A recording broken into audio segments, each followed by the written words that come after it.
NHK World.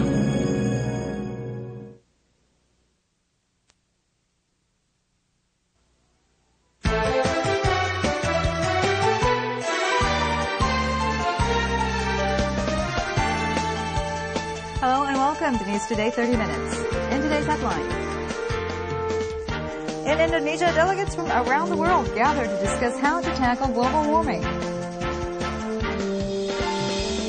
Another climate summit is being held in Japan. This one is specifically on water.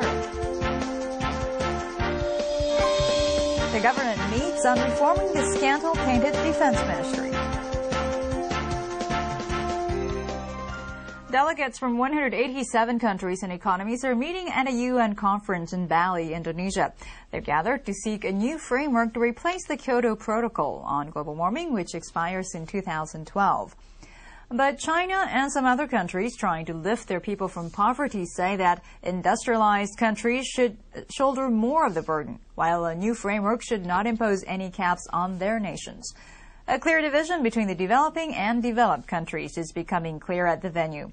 NHK World Stania Puspawardhani, now in Bali, has more. The 30th Conference of the UN Framework on Climate Change started on Monday. It is scheduled to run through December 14. At the outset of the meeting, Australian delegates received applause as they announced that the country's new government is willing to ratify the Kyoto Protocol.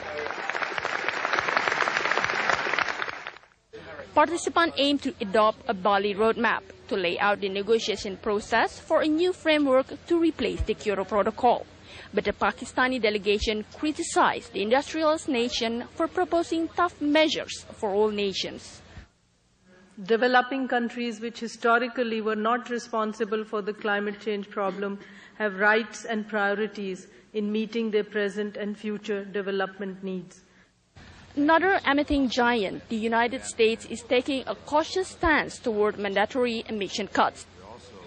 U.S. senior climate negotiator Harlan Watson told reporters that the United States is ready to flexibly deal with the process toward a new framework. But Dr. Watson added the country does not want to decide what kind of agreement is possible at this stage. The United States, the world's largest greenhouse gas emitter, withdrew from the Kyoto Protocol. The participants are divided over measures to tackle global warming. While the future of the planet hangs in the balance, the discussions at the Bali conference will face some tough going. Stania Puspawardhani, NHK World, Bali Island.